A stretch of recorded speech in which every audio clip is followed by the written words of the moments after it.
Okay, good morning, everybody. It is 10 a.m. and I'd like to welcome everybody to the February 25th meeting of the Planning Commission for the City of Denison.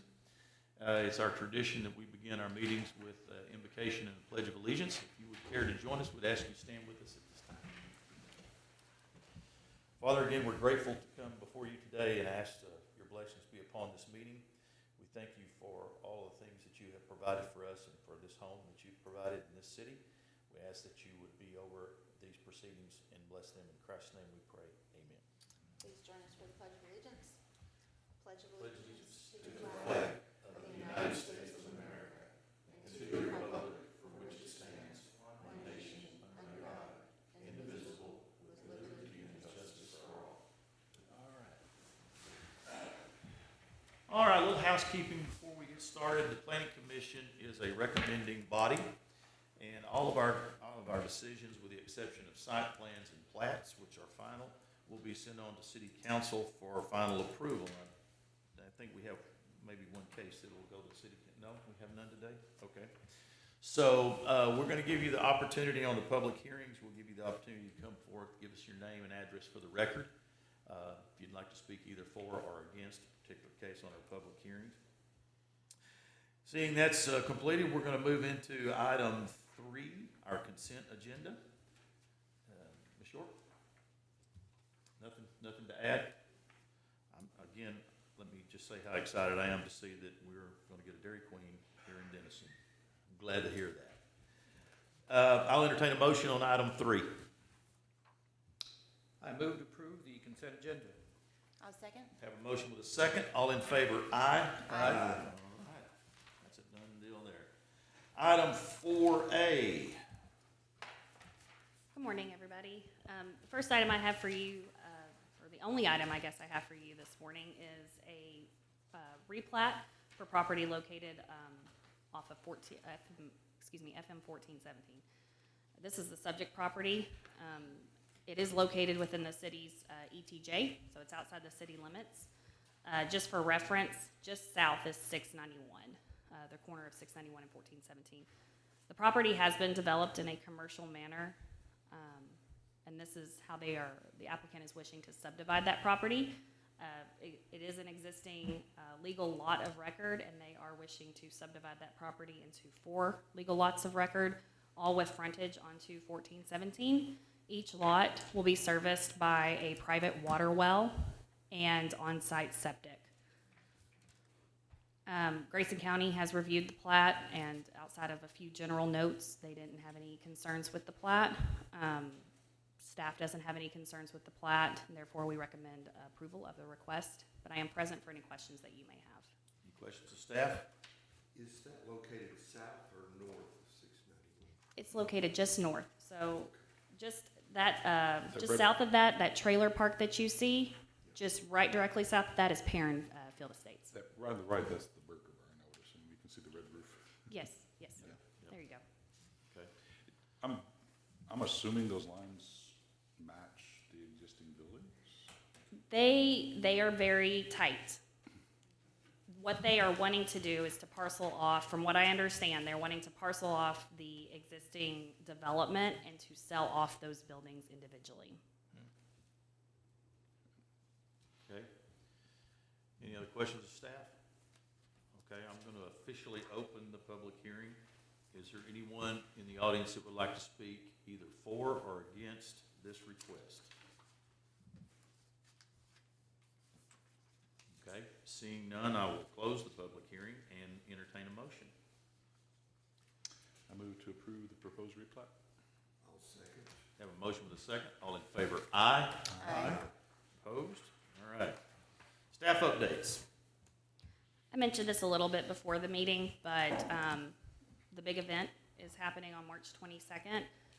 The close, correct me if I'm wrong, but the close for volunteer applications is this Friday, February 28th. So if you have any groups or any churches, Boy Scout groups, college groups, or anybody that wishes to put together some individuals and to provide some volunteer services on that day, please have them submit all of that by Friday. If you have any questions, you can reach out to our code compliance office, or Mary and I can help you with any of that. But that is all that I have.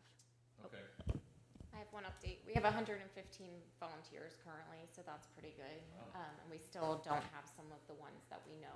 Like the college always brings some volunteers, so we're still waiting on like the high school sports and things like that. So we're pretty good in terms of volunteers, but of course we will find work if we get more.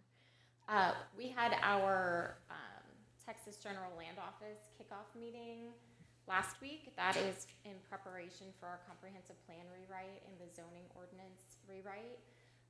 We will be reviewing internally the RFP this week, and then that will go out to the public, at which time we will have a selection committee and a review committee. So if you're interested in participating in that, I'd welcome all of you.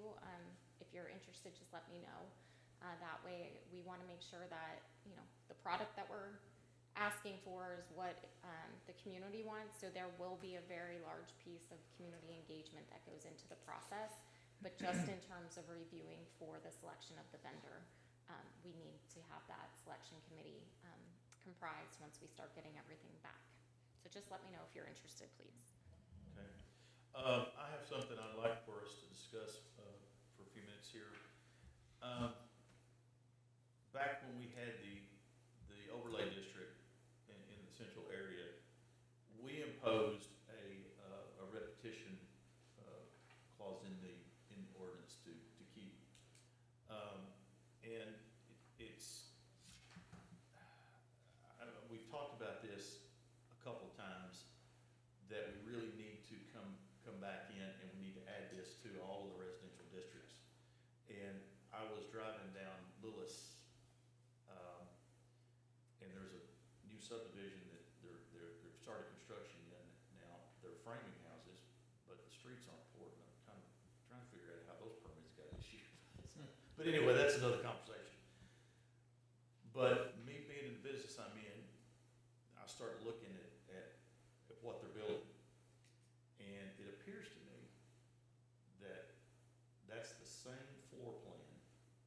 When you look at the back of the house, the footprint it's identical so far on, I think there's 3 houses that are being framed right now. Now, I don't know to what extent they went to change the front elevations, but I can tell you by just looking at the construction methods that they're using, they probably didn't go to a whole lot of trouble to redesign the front elevations on the housing. And so if we don't have something in the ordinance to prohibit it, builders, especially volume builders, will take advantage of it. And we will wind up with row after row after row of the same plan, the same house. And to me, that is one of the worst possible things we could let happen in our developments.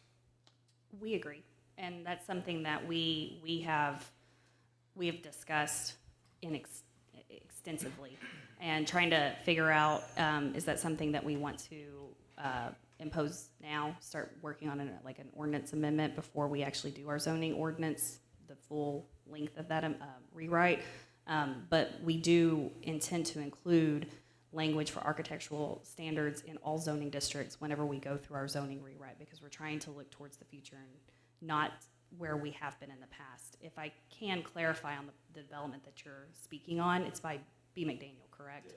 That is the Rosemary PD. It is a planned development. And so I would ask that when planned developments come before the Planning and Zoning Commission, if staff has overlooked those architectural standards that you as a commission are looking for, please, let's have that discussion when that is presented to you, because this planned development was approved in 2021 when we had a different director. So, and there are no architectural standards imposed within that PD, so. Well, I don't see it being a problem once we get beyond the SF 7.5, but I think it's the SF 5 and SF 7.5 that's going to be our main focus. And I don't know to what extent the state will allow us to mandate standards. I don't know if standards falls into a different category that materials fall into, It does. as far as the state's concerned. But, you know, I think that my main concern is the fact that I foresee, because of certain things that have been put in place, I foresee us being a target for volume builders. Yeah. And when you're dealing with custom builders, one-on-one kind of thing, those guys, it's not as critical. Although it was getting critical in the SF5 overlay. Mhm. I mean, we were getting several of them in a row kind of thing. But I think that's I see all of us small guys are going to be edged out, and the volume guys will come in and take over. They do it all the time, everywhere. And you can look at Melissa, you can look at Anna, they're just coming right on up 75, and they're going to be here. So I think in those two particular size lots and houses, that it's going to be critical for us to do something. I would love to hear what, I guess, options from an architectural standpoint, given that you are an architect, what you would like to see, because I'm not an architect, and I don't know the type of peaks or anything of that nature to ask for, but I will say, just to clarify, we don't have any architectural standards in any zoning district outside of the highway overlay. And the state at this moment does not mandate architectural standards, but it does mandate building materials outside of historic overlays. So at this point, we do have an opportunity, if we want to jump on it, to start looking at what kind of standards we want to impose, but we don't have anything in any zoning district that's your multifamily, that's your single family, your duplex, any of your townhomes. There's no specific architectural standards, and it's a giant gap that we have. So if the commission would like for us to start looking into that, when I say that we've talked about it, we have extensively talked about it. It's just finding the appropriate time to actually put it together, and is this something we want to do now, or is it something we want to do later? But it is. I personally think that the repetition ordinance is something we should look at now. I agree. It's funny that you said that because I notice I come down Austin every day, and I can see the rear of 3 homes that were just built. And so I wrote that down. I guess that was yesterday when I was driving in, Monday, right? As something to revisit. So it's interesting that you brought it up today as well, because I think that it's an amendment that we can do now, because the zoning rewrite's not going to be done for a while, right? So we're still a year out from completion of something like that. So that's a year of not having those things in there. I think I would approach this then, if you're all willing to do some type of workshop after a meeting where we've done that in the past, where we adjourn and then we hold a workshop, but it's posted, and so then we can still openly discuss it with a quorum. So that's how I would like to handle that, if you're open to that. I would ask them that we'll go ahead and get that scheduled. We'll let you know when that'll be. I will be out the next PNC meeting, correct? Yes. So I would like to participate, but of course, if you feel I think differently. the next P&Z meeting is going to be centered around spring break, isn't it?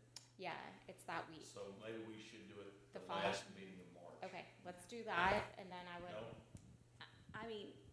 I would prefer if we could go into April. Okay.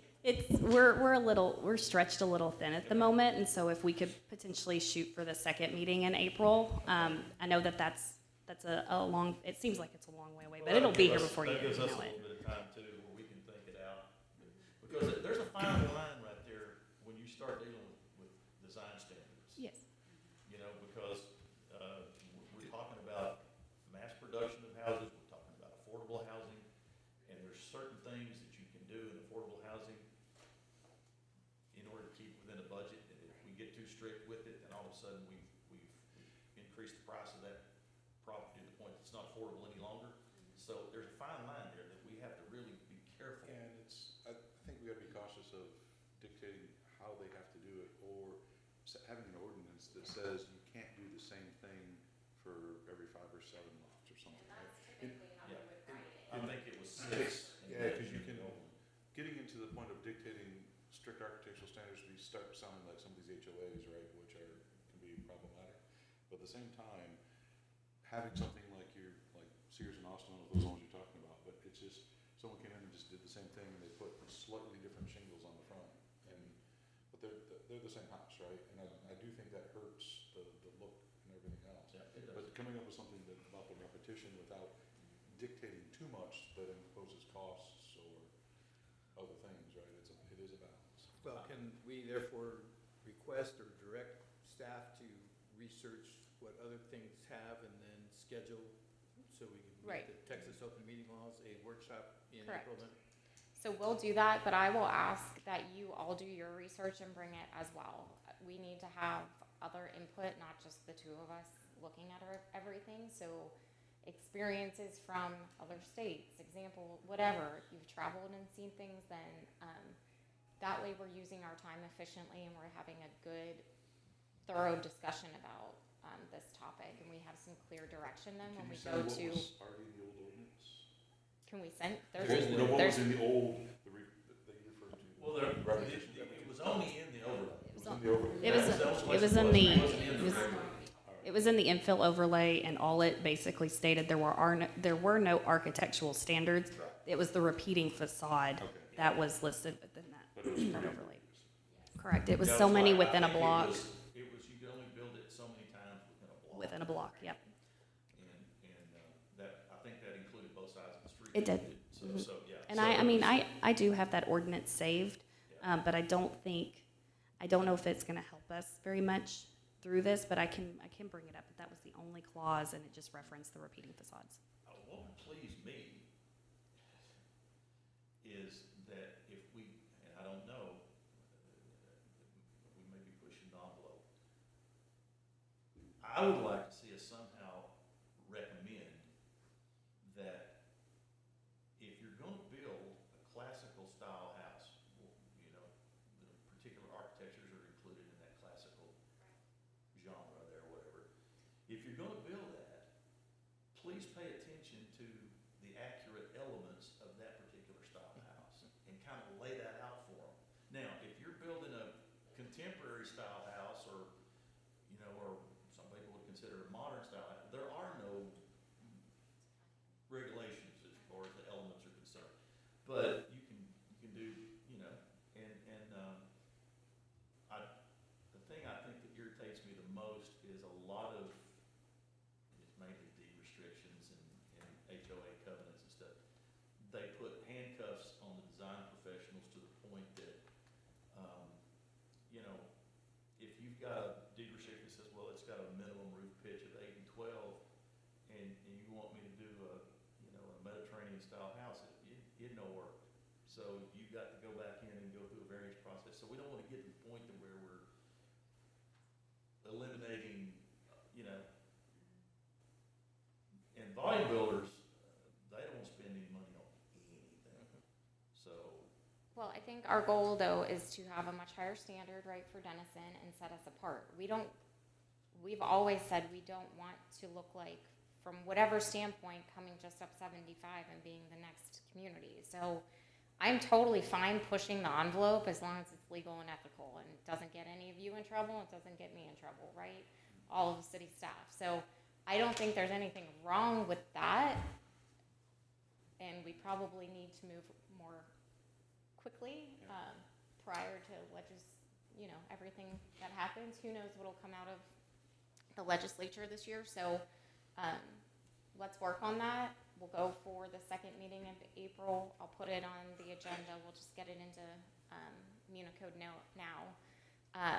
And we'll workshop, and we'll call it a workshop on architectural standards. And that leaves it pretty broad for us to discuss whatever that looks like, whatever comes Maybe about. a couple of parts, it may not be once and Correct. done, so we're probably gonna have a few Most likely, sessions. that's how it'll be. So, is everybody okay adding an hour onto that meeting, if you can What's the date schedule on that? one again, just to confirm, is that the 16th It will of be, April?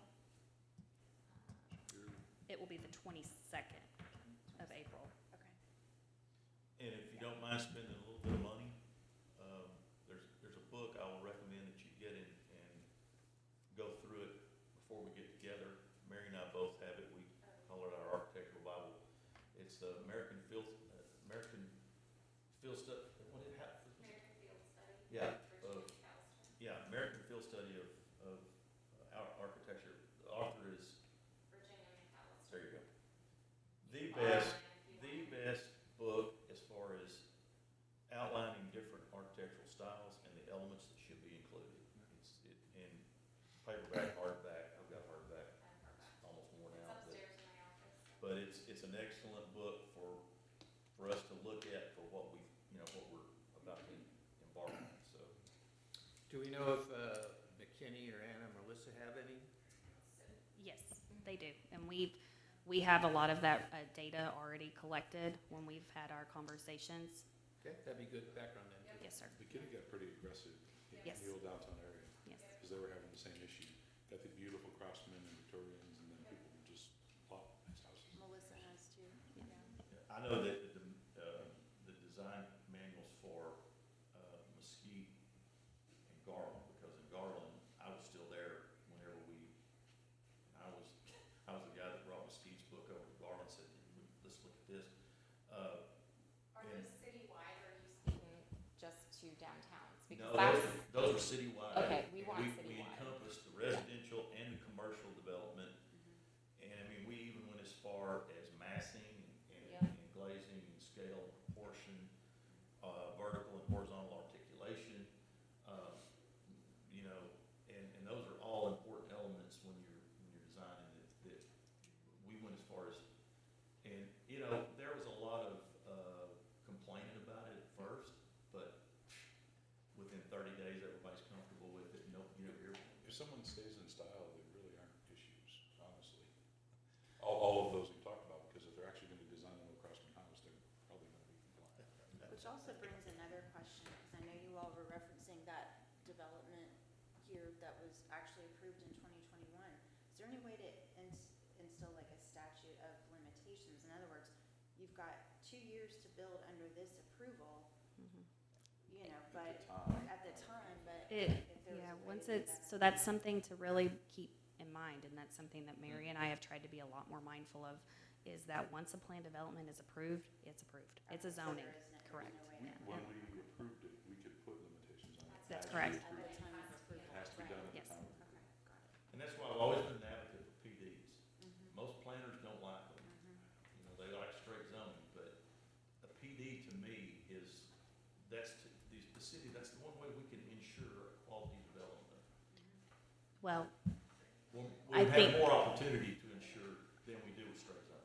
a plan development, an array of plan developments is indicative of a broken zoning ordinance. None of the standards are what we want, none of the standards are what the development wants, and so, or the developer wants. So this is why we're going through the comprehensive plan rewrite. We're going through, once that plan has been approved and adopted, we're going to rewrite this ordinance and the zoning ordinance in order to accommodate everything that came from the comprehensive plan. That was something that wasn't done with the previous comprehensive plan. Well, I agree, but I just don't think you can get as specific with general, with straight zoning. It's more generalized than the PDs are.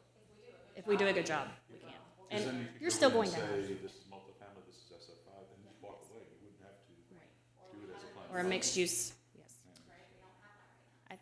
I think there's opportunity now to put a really good Band-Aid on what we're lacking. And so going through this workshop, if it takes more than one workshop, bringing all the data that we have, hearing your opinions and what you've seen in other cities.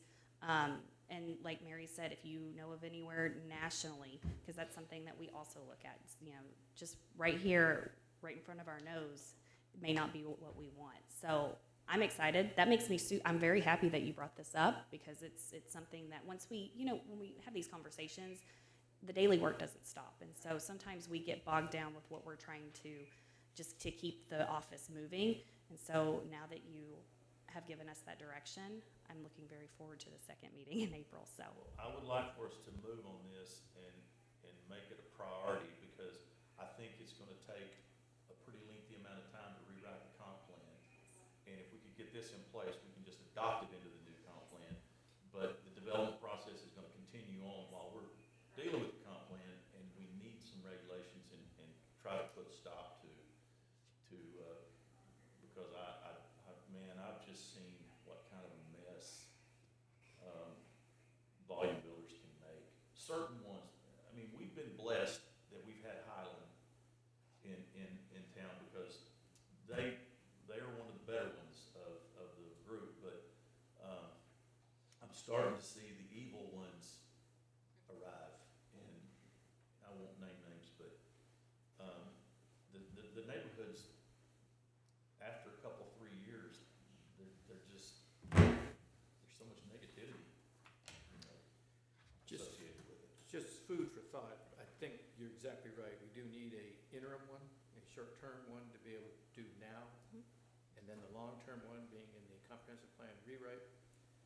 A thought would be the same way that Main Street and Historic Preservation has a design guide. I don't know if that might help. They're not standards, they're not ordinance, but they're a guide that you can give to the volume developers and say, these are already acceptable if you go to these kinds of things, it might work. Now, having been a part of both of those things, that is not a non-trivial, double negative intended Yeah. effort. So we've looked at pattern books Okay. and then permit-ready design, right? Mhm. So that it helps to move that process along faster. So that's all stuff that we're gathering information on and hope to have as part of that comp plan and zoning rewrite. Yeah. But the problem I see is, and having been in business now for almost 41 years, dealing with builders, if it's not mandatory, they won't do it. That's why I would say if these, the design guides, these are, if you do it this way, it's pre-approved. Right. Yeah. Exactly. And we Makes it have to be easier. careful saying Yep. pre-approved versus permit-ready. Exactly. Because I cannot tell you the number of times I've had a builder make me take something off of a plan because it was gonna cost him an additional $500 to do it. I mean, that's how nitpicking and, you know, and it's very frustrating in my line of work. That's why several years ago, I just discontinued even doing builder work. I wouldn't even mess with them anymore because they're, you know, I finish a product and I'll drive by and look at it going, I'm embarrassed. I don't want my name attached to that. Because in my business, I don't care what kind of marketing you do, social media, if you design an ugly building, you're stuck with that from now on. Because it's gonna last longer than you are. Yeah. So you're stuck with it. And, you know, we don't want that, so you know, nothing would make me happier than to figure out a way to. So you need this in the form of a motion directing you to do No. that, or this is No. just? And I will ask that if you, in the meantime, take pictures, or you see something, or it's an address, or it's a location, or it's an ordinance, or it's a guideline, or anything that you find and you want me to be responsible for keeping that and bringing that to that meeting, or including it in a slide within this workshop, please email it to me. And that way that I can consolidate, so I can consolidate everything, and so all points are being met within that meeting, and we come out with direction, whether it's another meeting or it's direction for us to get with our legal team and start writing the ordinance.